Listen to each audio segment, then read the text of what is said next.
Hearing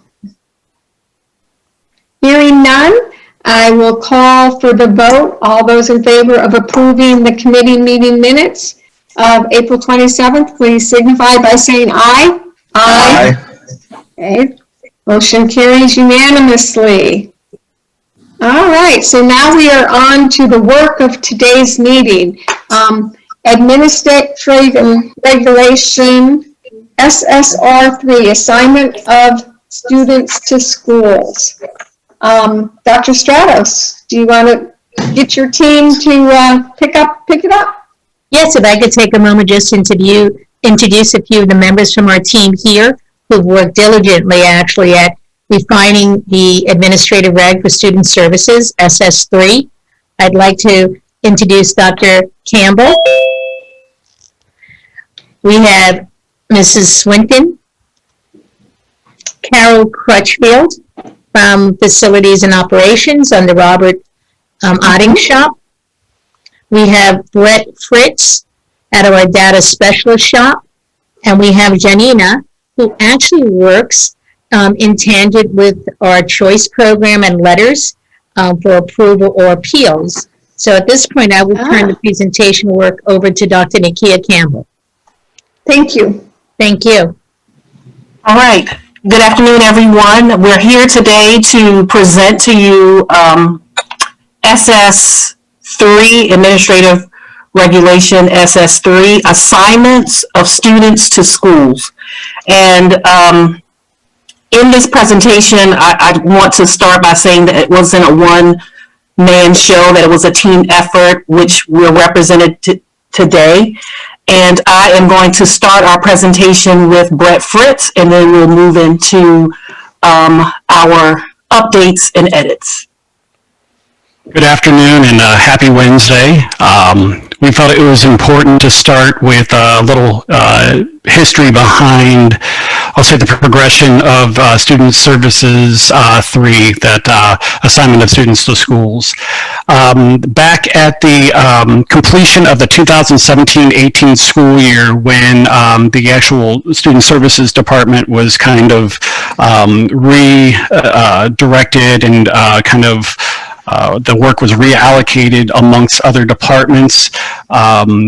Large portion of the school choice came to instructional services, with Dr. Campbell heading up the special circumstance and working with Nakia on the health hardship, and working with Kiki Swinton, Ms. Swinton, on the health hardship, and Daniel Fallon and Data Services inherited the programmatic, non-programmatic, and employee courtesy options. Once we started that, so this is kind of the third year that we've gone through this. Throughout the process, in going through SS3, we've identified some potential issues and revisions that were needed, some of which were actually read to the Board of Education on April 2nd, 2019.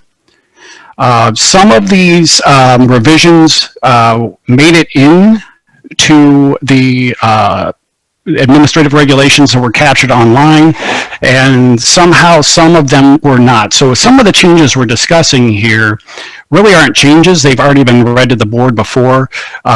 We've just established that, where that they needed to be updated in the actual document. So we'll go over that too. So most of the issues that we dealt with is when we received SS3, there was a hard cap of the 98% capacity where students could not be placed into a school that is at 98% of its defined capacity by facilities, no matter what. So this means special circumstances. And at the time, like when we were talking about it, River Ridge was going through transition where they were getting a new principal. And because of the capacity of River Ridge, we identified technically, according to the way that we had the rules written, the principal, whoever we hired, would not be able to bring even their own children there.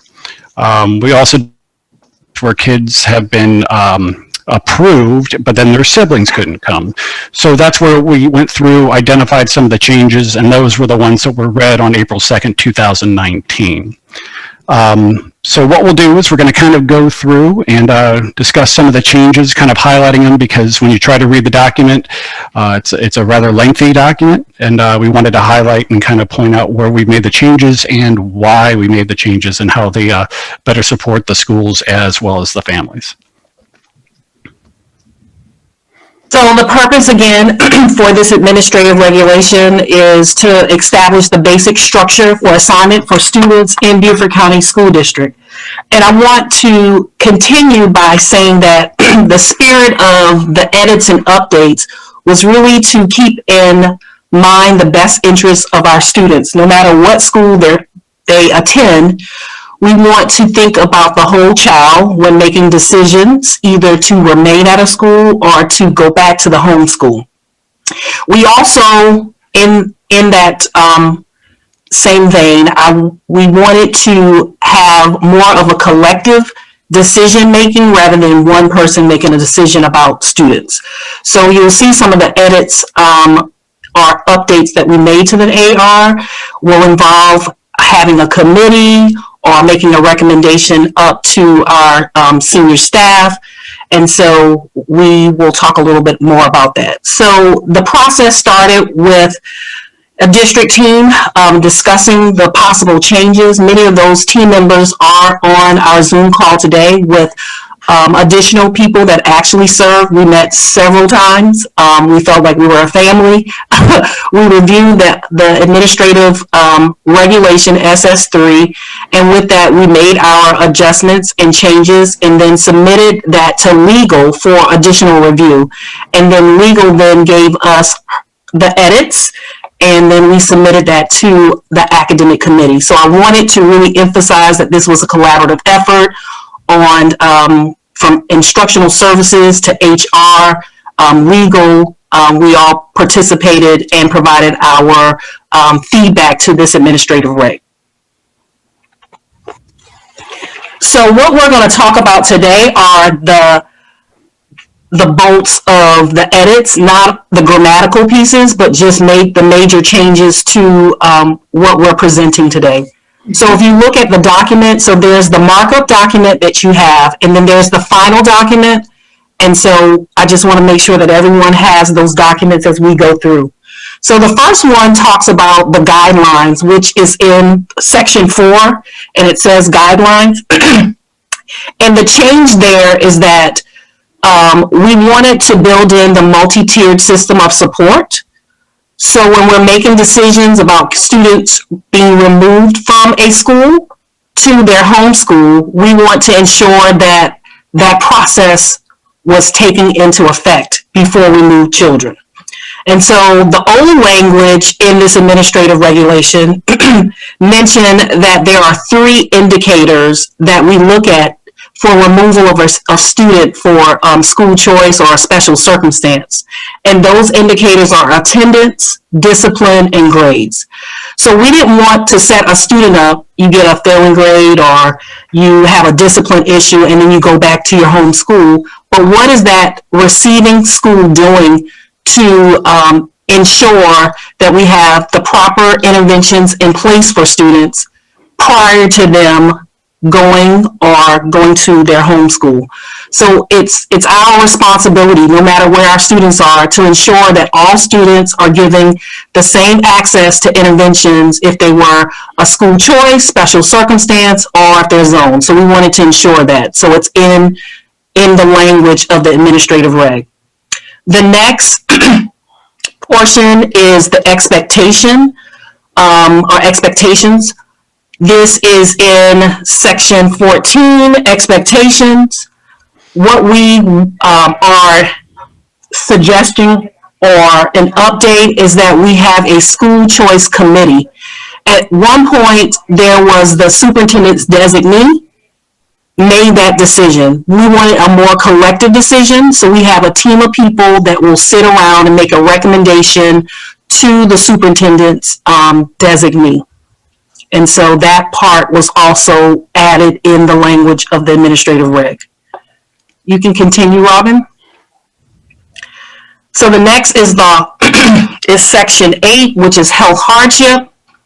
And in that, again, The designee was making the decision to either approve or deny.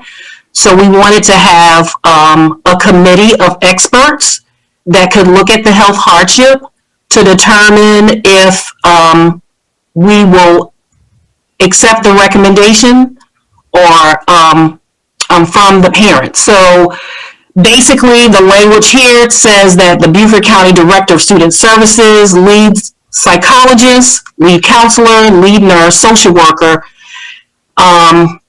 as well as Director of Student Services will review and make a recommendation as to whether to grant the request to transfer based on the health hardship. So again, not just one person making a decision, but having more eyes and providing that information to the Chief Instructional Services Officer or designee.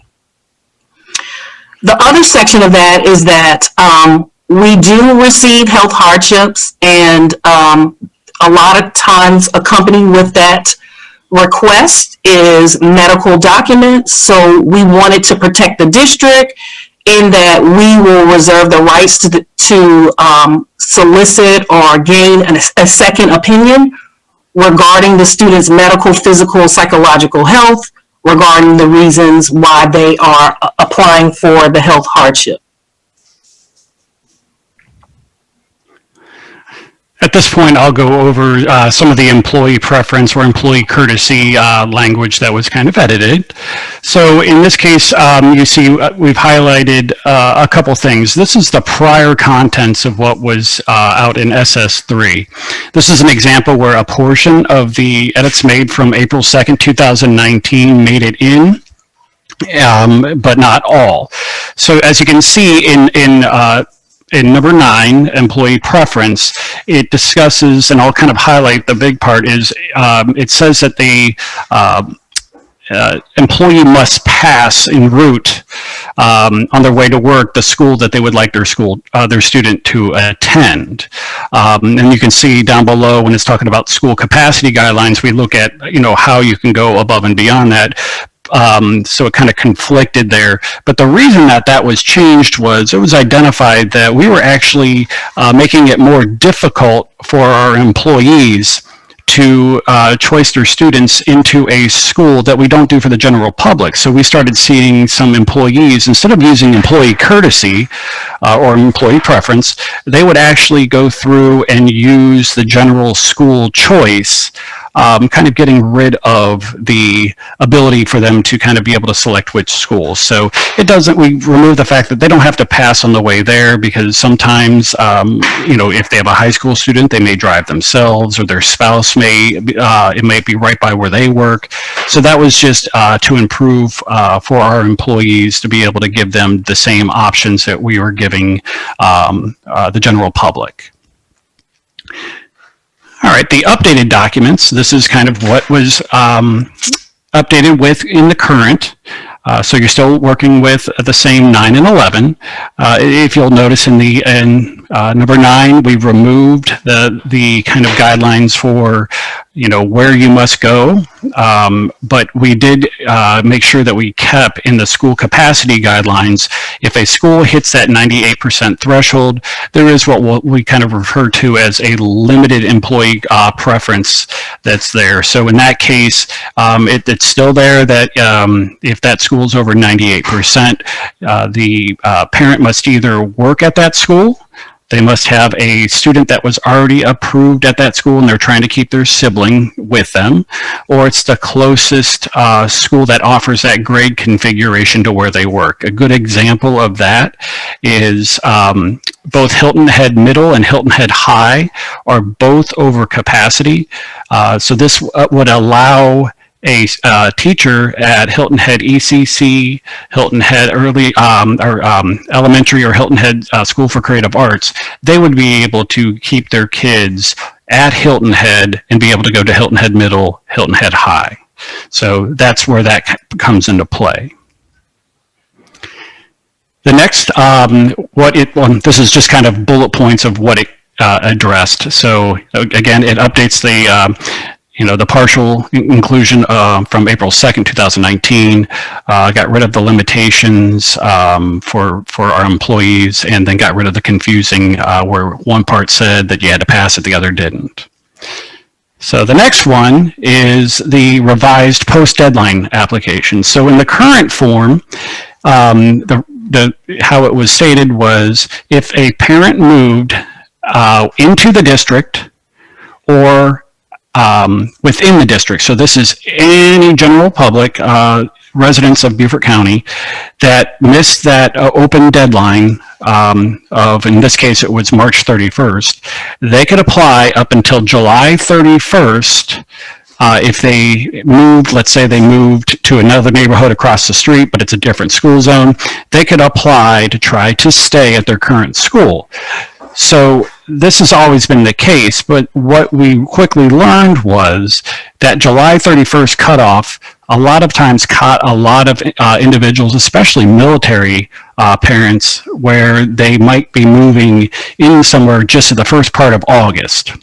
So there was kind of this dead time where between July 31st and the first day of school, there was nothing that could be done to keep a kid at a school unless they went and did a special circumstance application, which is kind of a, not necessary for what we really want to do. So if we go to the next slide, the revision that we did said after the deadline, but not before the first day of school, they could make a choice transfer request. So in this case, if you have someone that moves that first week of August, and they've always gone to that school, they just moved down the road, they're still within the county, this would enable them to apply to stay as long as capacity guidelines were met, and they could do that. So in this case, it gives us more opportunities. So and then the next slide, I just kind of bullet pointed what we're looking at there. It gives more opportunities for students to remain at a school that they would like to. It removed that period of time where people that felt like they kind of stuck there. If they moved a week earlier, they would have been fine. So this got rid of there. And we also see this will decrease the number of special circumstance applications that Dr. Campbell will receive, for ones that just make sense for students. I was going to say, at this point, I know Dr. Campbell and I wanted to be able to answer any questions. I know school choice is a very popular topic, especially now going into next year. So were there any questions on why we made revisions or anything in general around SS3? I have a couple questions. My other committee members, just speak out if you have a question, or other board members, because it's hard for me I really can't see the hand so well. Or just put your hand up like that. That works better for me. So on 14, expectations. I don't think you went over any of the changes that were in the bullet point 14. I was going to say, if we can scroll up to 14, I believe that's the one that Dr. Campbell went over. Was it? Let's see here. Oh, expectations. Okay. Yes, yeah, I did. I talked about the expectations that we were going to look at having the school choice committee rather than having just the designee. That was the main part of that portion of Okay, because I saw it, if we go to letter D on the form, that's the cut-up form. Yes. Okay. It says principals must notify the committee in writing by May 1st if a student is being recommended for reassignment to his or her home school for the following school year. Right. I'm sorry. So it's recommended to the committee's going to look at it, and the parents aren't notified until after the committee looks at it. And I'm wondering if the parents should be notified. Are you thinking that? Explain that to me. To me, it would. Yeah, so currently the principals notify the parents Right. without having it come to the district. And so we're trying to not make it subjective, but objective Yeah. decision why a student should stay. So that recommendation comes to us. We have, the necessary committee members review the rationale behind having the kid leave the school, going back to their home school, and then notifying the parent. So that was the rationale, rather than just having the principal make a decision that the kid goes back. Let's just look at all factors. Did the principal, execute all of the necessary interventions, MTSS process, everything? We're looking at all those documents before we just send a kid back. And I like that, but what I think is missing is I'm the parent, and my kid's at your school, and unknown to me, he's being looked at to be sent back. His information's going to a committee. So to me, I think that the parent should be notified that, there's some concern about your child staying here, but we have a process for that, and we're making a recommendation to the committee. Right. So with those three indicators, attendance, discipline, and grades, we have a process in place for all students within our district where parents have to be notified. So if a kid fails, we have to notify a parent. Mm-hmm. But I see what you're saying. Is just that we were just trying to add the additional layer before we're making impulsive decisions about moving kids. And I like that layer. I just am a little bit concerned about leaving the parents out of that. I got you. Yeah. Dr. Campbell, if I may make a recommendation, in Alpha D, principal must notify parent of student being reviewed Okay. by committee. Gotcha. Okay? And so the final decision isn't the principal, it's just that we're notifying the parent. Right. Got it. And I might be the only one who feels that way, but to me. Yeah, I understand what you're saying. The parent needs to know that there's a possibility. Right. Yeah. Yes, ma'am. Right. Yeah. And I'll add with the three elements that we're looking at, the academics, the discipline, and attendance. There's actually, through MTSS and other means that we have through Parent Portal and grade cards going home, the parents kept in the loop already with this information. When they received the letters from us and that they've been approved for this, and it's told before they even apply that the established guidelines that they're going to be held to. Like, for example, if a student misses 3, 5, or 10 days, a process that where the parents notified about that the grades, they get the multiple updates there. So that was one of the things that you're looking at. Really, the only thing that's not there, and they would know about the suspensions, but is the discipline, because there's no way in the parent portal for them to know discipline. That's not something that Power School puts out there. So we do keep the parents in the loop throughout the process, and so do the principals. We just wanted to make sure that a student that was we'll say a school choice student wasn't treated differently than someone's zone there. Because if you have a kid that has attendance or discipline issues, no matter what, they should be going through the MTSS and looked at how to help them, not just remove them from your school and put them back to their home school.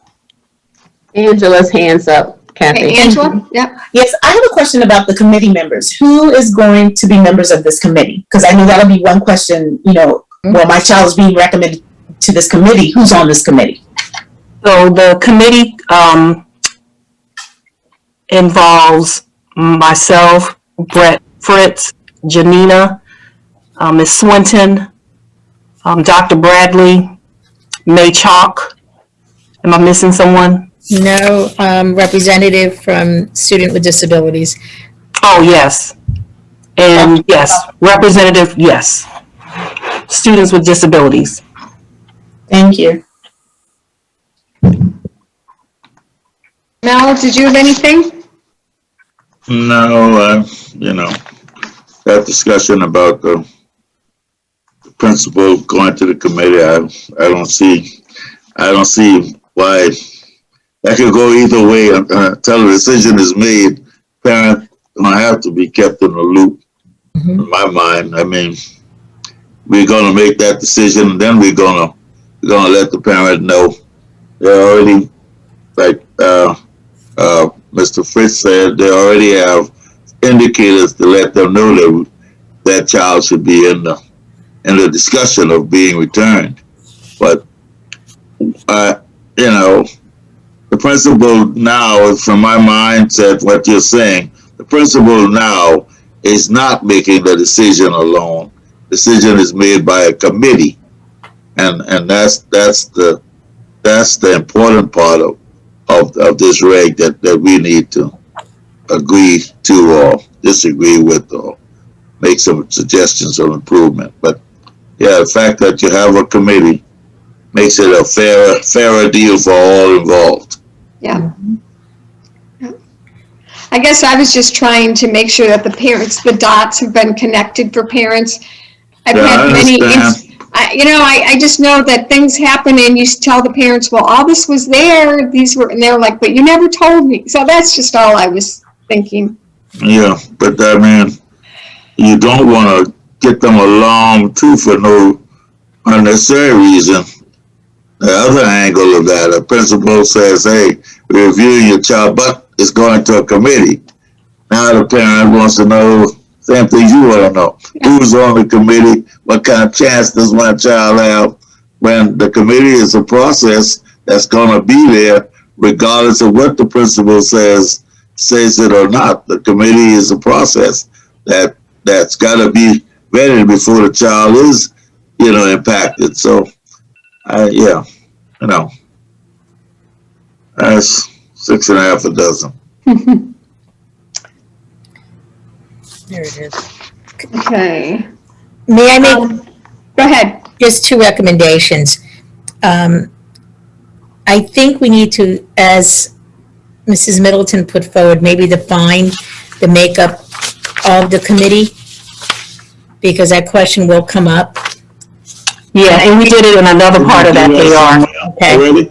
We did, because It's not really a part of the The AR. health hardship. in the health hardship, In the health- right. So in the health hardship, and I think we left old language, the BCSD Director of Student Services hasn't been reestablished as a position for the district. So I would just be careful with utilizing that language. Right, so when this recommendation, you're right, Dr. Stratus, because Yeah, it made it, yeah. I think that's language that was left, so I think Yeah, I would line that out, please. Yeah. tell us how to proceed with that, because we didn't want to put, I know. yeah, And other identified, members, I would leave it just, you're gonna have to leave it nebulous. okay. Because we really don't have that titleship. Mm-hmm, I know we did. and right, I believe it was in the original document. it was, Yeah. And you kind of rearranged the language. right, So I would just say BCSD personnel, You then do the iteration. so not to list like the lead psychologists, don't list No, them? I would say representative of BCSD personnel, Okay, consisting, at a minimum, of student with disability, representative of multilingual. okay, That's just a change that I do think we need to consider, because it's not an established position at this time. Yeah. Yeah. Because they'll want to point to that person, and that Right. person doesn't exist. Yes, You and I know they reworded what was there. Yeah. right, Yeah, okay, thank you. And I should have caught that, but I just caught it at hearing. And I love the mention, as Brett did, on the military transfer, to how that is now covered, especially with our designation. Right. As the purple said, that is beautiful, because that consideration lends right now within this AR. yeah, we were trying to be inclusive, That was our work. Yeah. Like, And I think with the slides, Dr. Campbell, should we go forward, just realign, we're off on our iteration. We went from one Roman numeral, let's say 11, back to Roman numeral 8. okay. I don't mean to be picky, and I apologize. No, I'll clean it up before board. Academic committee said I should have caught it already. I apologize. Can I ask an off-topic question? Yes. Seats available. Do we have our fingers or numbers on seats available for, you know? You have the right person I online. think you got Ms. Crutchfield, she's on. I was going to say, I think Brett and I can try to tackle this one because this is kind of where I come into the conversation sometimes. Right now, I think our procedure, and please, Brett, correct me if I'm wrong, is what we publish as building capacity, Mr. Campbell, is used the difference between building capacity and the enrollment from the previous year. So that means there were, let's say 100 extra seats. The difference was 100. Then that gave them that determination of what that percent capacity was and how many students they could allow in through the choice options, all of them. Is that's about right, I think, Brett. absolutely. And it's actually, there's a couple tiers that you're looking at here. So you have what I'll say is the building capacity, and that's the part that Carol and her team helps us out with so much. But then there's also the program capacity within a school. Yeah. That's where I have a question. Yeah. So There you go. That's where I was going. exactly. So that's where we actually have to work with each building and their administration to establish what's there, because some of the schools, I mean, you have like Ames, Montessori, and the dual language options that are out there, and it all depends on the capacity of the actual program there. Right. And you also are limited to when they come in. So some of like the dual language programs, you couldn't just go in a dual language just in like the last year, like 8th grade, the kid would be behind. Yeah. There's Right. certain grade levels that they go in. So we actually have to work with each building on those programs to make sure that we are aware of what's there and go through, any sort of limitations that we might meet. So, And I know that can change from year to year as well, like especially dual language. If they're having difficulty, hiring enough teachers who speak Chinese, then, they may drop from serving 60 kids to 45. So now you've dropped the capacity of that program. So that's looked at against the whole total building capacity issue as well. Yeah. You see, Brett, just to bring forward, if you go to Roman numeral 11, alpha B, I think we were putting that type of language in the actual in the AR itself. It won't be on the PowerPoint, I apologize, board members, but I think that's where we were addressing that language. Yeah. Because we were trying to be unique to meet that programmatic needs, to keep programs with some, sustainability. I may not have everyone in it, but we may have a programmatic, and that goes through the principal if I'm correct. So my question about that is, okay, Hilton Head High School, you said it's 98%, above 98% capacity, but I know the IB program has capacity. And I know that parents have said they can't get their kids in the IB program that don't. So that's a concern because, that has capacity to really benefit our students. And so that's my question. I think that's what we were addressing with Alpha B, being able to address that type of uniqueness, Mrs. Robine. Dr. Campbell and Brett, if you can correct me if that wasn't the intention of the language. Yeah, that has actually always been the intention, even back in 2019 when we made those. Yes. because there were so many cases where you could be presented with a special circumstance or have a program that, you that has so much value that there's not an avenue for someone to get into. So that's what we wanted to do, was create a way for them to do it without having to violate and then go through a special circumstance to come to me, like make it plain and simple for parents, not, Yeah. And I think this language cleans up that Yes. confusion quite a bit. I think you Right. all have done a great job of making it a little more amenable to parents to be able to get their needs met for their students. And I like that it's the superintendent and or his designee that reserves the right to expand. Because I know I've heard, an IB student also consumes regular PE classes and things like that. And there's concern that those classes will be overfilled then if we let in additional IB students. But I think, to really take advantage of that program, we need to make some of those tough calls. Well, I'm still concerned with the fixed numbers for each of the programs. For example, the Hilton Head IB program, how many children really do have the choice to enter that program versus the capacity of the school, and what are we doing or planning? And those questions I'm sure you don't have the answers to today, to expand or eliminate some of those possible choices. I mean, if there is no choice, then that IB program is not a choice program. We just, spitting in the wind with the term saying it's choice.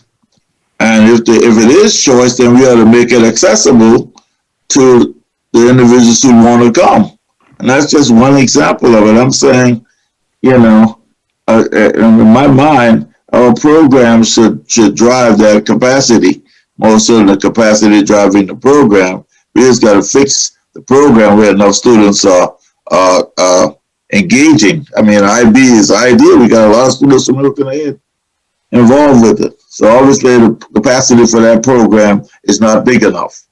But you're saying the capacity of the school won't allow it to be big enough. Well, maybe we expand the capacity for the program, and some of the children might have choices to go elsewhere with their program choices. That's my thought about it.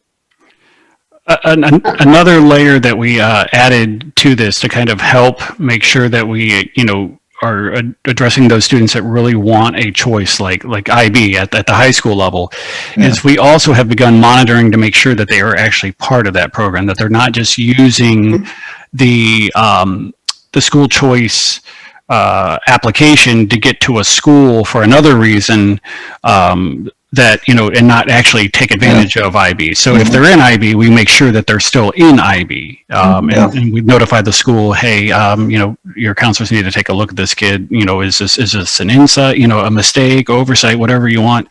But it enables us to kind of help them make sure that they're properly utilizing that program. Okay. Dr. Stratus? So, and back to that language for, and I will utilize IB because it is the exception for this academic school year, because we recognize that the Hilton Head High School will be renovated to increase and meet the needs of the population. In conversation with the principal, we spoke, what would be the cap amount that we could look coming in as ninth graders for the IB middle years program. And we landed on a number of 20 because we recognize if it's 20 this year, next year it's 40, right? Because each year they will keep increasing. And those students must make a declaration in their second semester of 10th grade to go within the diploma program to remain. And that was language that I landed on with the principal at Hilton Head.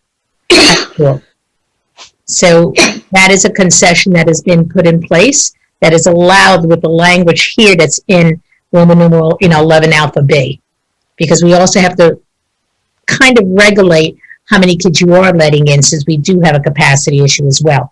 but we recognize kids are going to go out, kids are going to come in. So that language was lightly touched on. Mr. Earl Campbell has his hand up. Yes, my question is, how many students from the Bluffton area is in the IB program at Hilton there? Anybody know?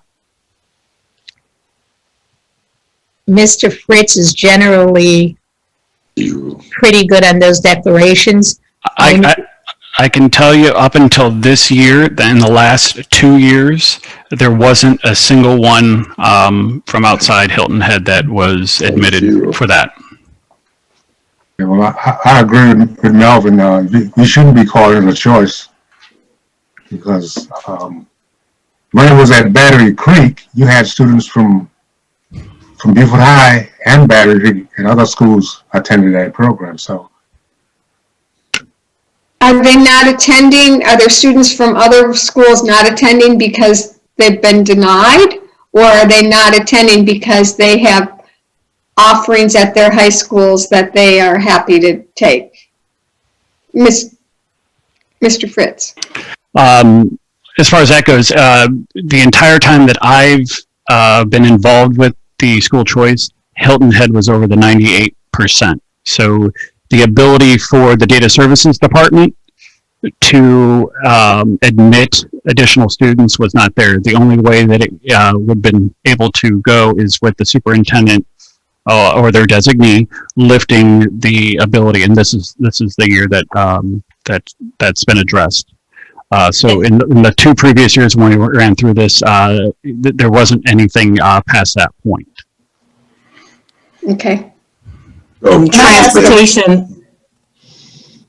basically, the perception is it's not a choice at all, and most of the students don't even consider the IB program.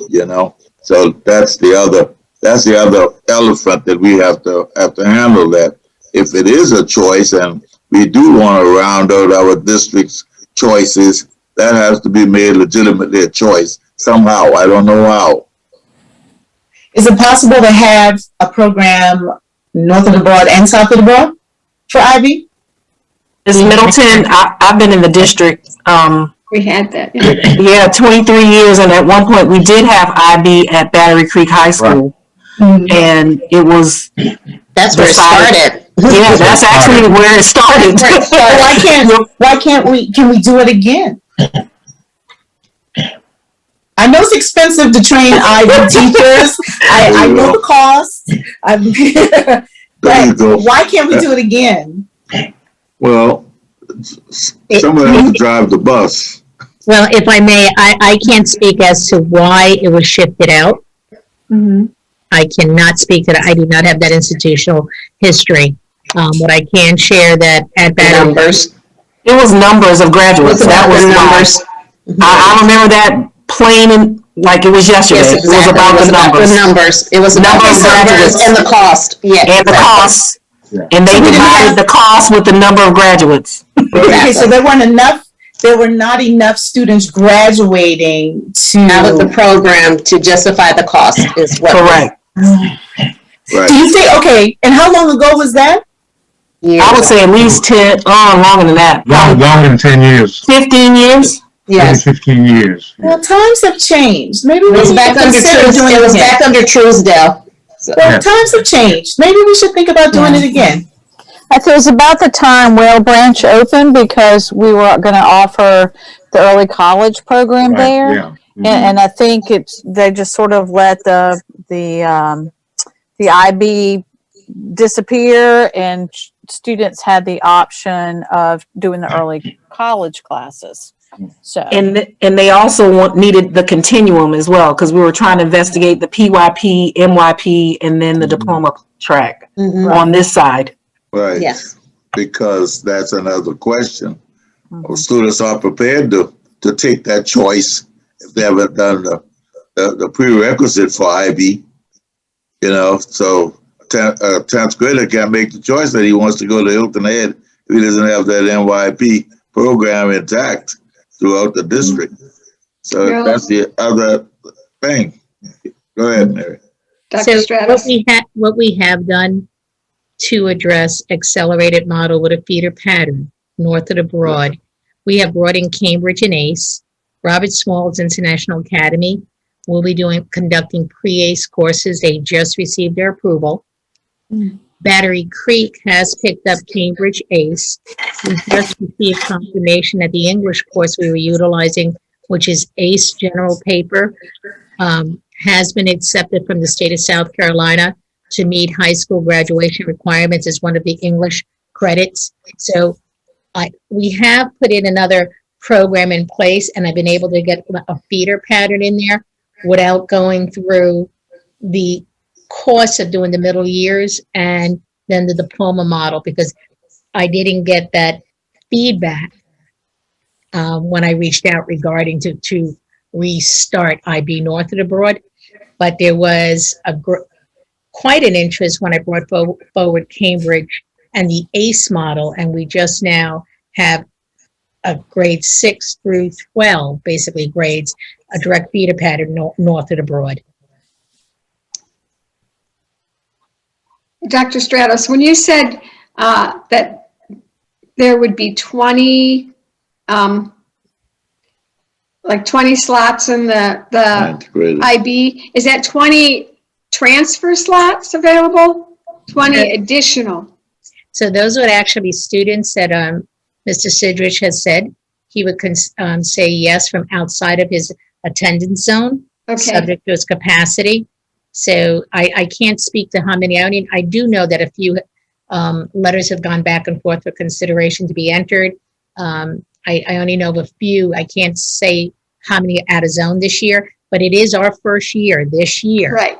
Okay. Putting that into place and having that input from the school principal, who had said yes. I kind of stretched the lettering of that, sorry, Carol, of that 98 capacity a little more by what was written originally in this document. So that will give us a starting point to see how many kids are trying to choice in now. Yes. Or, once the word gets in the community that there are some spots available, we should, I would think, so have an input, And that is our intention at having that conversation with the school. Yeah. Yeah. Because there are families who work on Hilton Head who live in Bluffton, and I want my child to have that exposure to the International Baccalaureate model. Right. Yes. But that declaration must happen during second semester of 10th grade as I'm leaving the middle years program, and that up at, you start diploma as an 11th grader. Right. Any other questions regarding this SS 3.3 or whatever it is? This AR. No? I have more of a Carol? comment on, as you all progress this through the board, because it does constitute sort of change in description of student assignment, that we will have to make sure our friends at the Office of Civil Rights are aware of your policy changes, although minor, but significant in some areas. We just might want to kind of bring them along in that conversation so they're aware and will approve it, because as part of our 2010 agreement, any changes we make, they do have to approve. So, and that wouldn't happen really until after the board approves it. So, but just realize that's another step in what has to happen. Yeah. But ARs don't require board approval. Right. They don't. So, Carol, I'm not sure that, I know, I think you and I kind of looked at that, Dr. Stratos, and early on. Right. But and we never landed definitively, because in 2010 was the capacity of Hilton Head High School at or above 98th percentile when that OCR agreement was put into place. No, I don't think so. I think that came later. I think that came later. That came later. Yeah, but again, anytime we made any change, we would just send it to them, and if they don't comment, that's kind of seen as approval. Right. So we could have legal send, but I don't see a shift in language, Carol, but I don't mean, I mean, I don't, but that was Oh, something as yeah. well. Go ahead. I agree with Dr. Stratos. I don't think we made any shifts with percent. It's just the process. Yeah, and Unless Carol's being specific with regard to the impact of the 20 additional students, if that 98 percentile was definitive at 2010, am I correct? That's where you're referencing back? And it I wasn't. don't think the 98% was there in 2010. I think the 98% became as a change somewhere around 15 or 16. Okay. So we will have to then give an update if that notification has gone to that avenue. So recognizing that, I can't say we can go to the board yet. And I don't know if that was brought up. No, they won't chime in and approve anything until the board has approved it. Board does not. Board does not Right, approve board this. does not approve it, but you're going to take it to the board to look Yes, at. ma'am. Yeah. So I think after you take it to the board, then it would just be a notification we did this kind of thing. That's, And Wendy's very good at handling. Yeah, because it has local been notices. reviewed by Wendy. Yes, yes. Yes. I'm sure she kept that in mind. Yes. Yes. Yeah. at when? I always err on the side of caution and try to bring them along in anything we do. Well, based on, to me, the changes in language, to me, our process is process-based as well and doesn't affect anything else really. So I wouldn't, I mean, sending it to the Office of Civil Rights is fine. I wouldn't anticipate that they would really read it any differently, but it has been reviewed by legal. So, Mr. Smith, do you have a question? Yes. Actually, I had a comment. I was gonna say it don't hurt to be safe than sorry. I see where Ms. Crutchfield, where she's going with it. I don't see a problem. I don't see a problem with letting OCR know about it. So therefore, like I said, it's better to be safe than sorry. I don't see a problem with it. Just a procedural thing. Thank you. Okay. Any other comments? Okay, so I think the next step is a presentation and I believe, oh, Mr. Smith? Well, actually, my in making and agreeing with that, would there be a problem with saying that to them? Where will we go from here on that document is my question. Well, Mr. Smith, it's an AR and it's changed procedures and the ARs are presented to the board so we are knowledgeable about what changes have been made. And Right, also, so, one quick question too. Aren't we changing from ARs to OEs? no, not, No, no, PEs. So. PEs. This is not a PE. This isn't board policy. This is an administrative regulation. Okay. Okay, you can go ahead.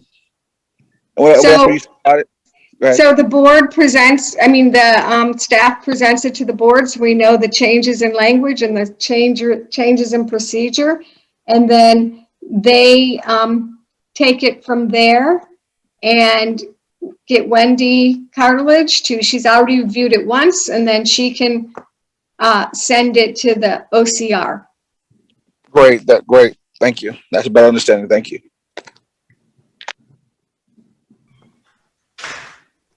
Okay, anybody else? All right.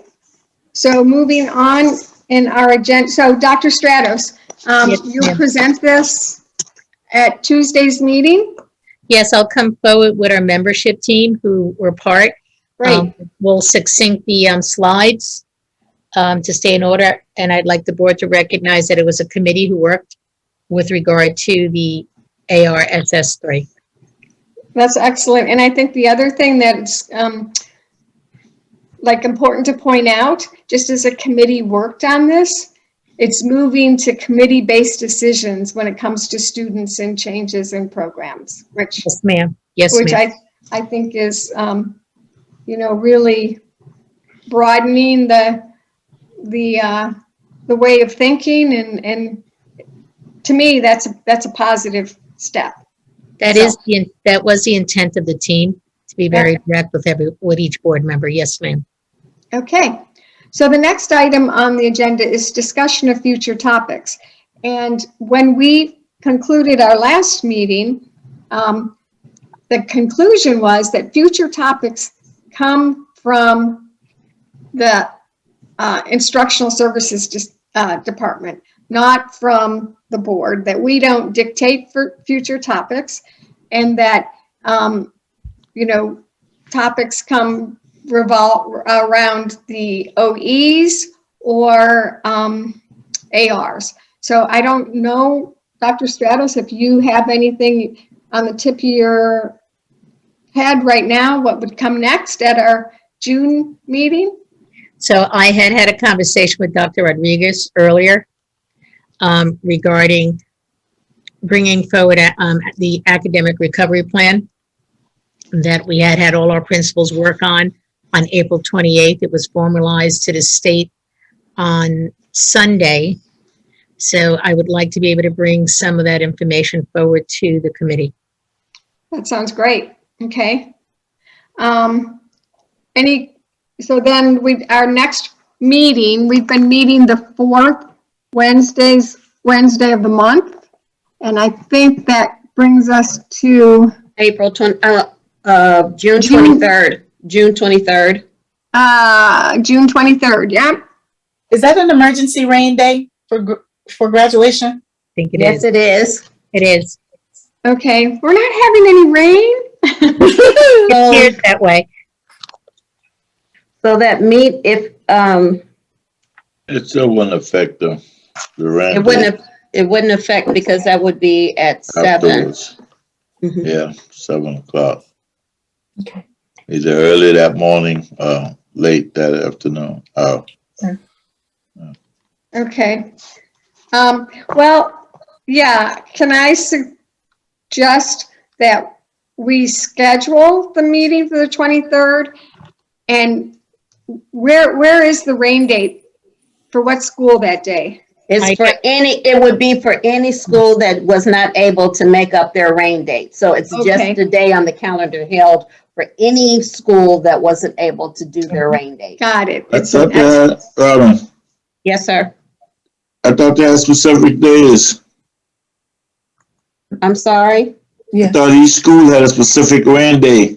Each school has a specific rain day, but if it rains on that particular date for their rain date, they have on the calendar a date, which is the 23rd, for any particular school as a backup. Oh, So it's the I backup. didn't for the read it rain that date? way. It's the backup to the backup. Okay. The 23rd is the backup to the backup. Yes, sir. Oh, I thought that was the first backup. No, sir. Each school Oh. is assigned a backup date, and then this is a backup to the backup. Oh, okay. Wow. Well, folks, what do you say? Should we give it a chance? Give it a Yeah, shot? I mean, a At backup to the 4:45? backup. Hey, Yeah. yeah. Can we, Angela, Miss Middleton, could we start like at 4:30 that day, just in case it is a backup to the backup? Absolutely. Okay, that would If you help want us. if you want to start earlier, I'll be in agreement with that too. But then will you be able to join us? Oh yeah, I will join. Oh, okay. Well, You need What a backup? what if we did it? I'm just thinking out loud here. Help me, committee members. But I'm thinking if we started at 4, we ended, after an hour and a half, that's 5:30. And if we had to get to a graduation ceremony, Yeah. You're going to need a special pass to cut through everyone in the parking lot, depending which school. that's true. I'm just thinking of the logistics of. Yeah. Well, because maybe, you will have the No. graduates, the parents, but you know what, I guess we could, well, I would go to that school and Zoom from that school. So I would already be there. okay, But I don't know that Miss Middleton can do that. okay. I'll make something happen. Okay, so want to try 4:00? Dr. Stratos, does 4:00 on the 23rd work for you, Yes, Robin? ma'am. Yes, ma'am. Yes, Okay. ma'am. All right. Mr. Campbell, does that work for you? Yeah, we'll make it work. Okay. All right. So our next academic committee meeting will be 4:00 on June 23rd. It will be virtual. And we are hopeful that it's not a Backup to a backup. backup to a backup. Backup to a backup. Okay. All right. Anything else? Any other comments? Let me see if anybody else has any comments. Nope, I don't see any hands up. So, Oh. Mrs. Robine, if I could just Yes. thank the membership who worked on SS3, because they have put diligent time into this, and actually it was 2.5 years that they kept refining and refining to it to come to this level right now. So I do want to say thank you to the team. Thank you. We Thank you, appreciate it. team. Yes, you all did a great job. Yeah. Thank you. Okay. So at this time, unless there is anything else, we are I ready move we to, adjourn. okay. I second that. All right. I'll Have a vote good to evening, adjourn. everybody. Have a good All right, night, thank you. everyone. Thank you so All much. right. Good evening.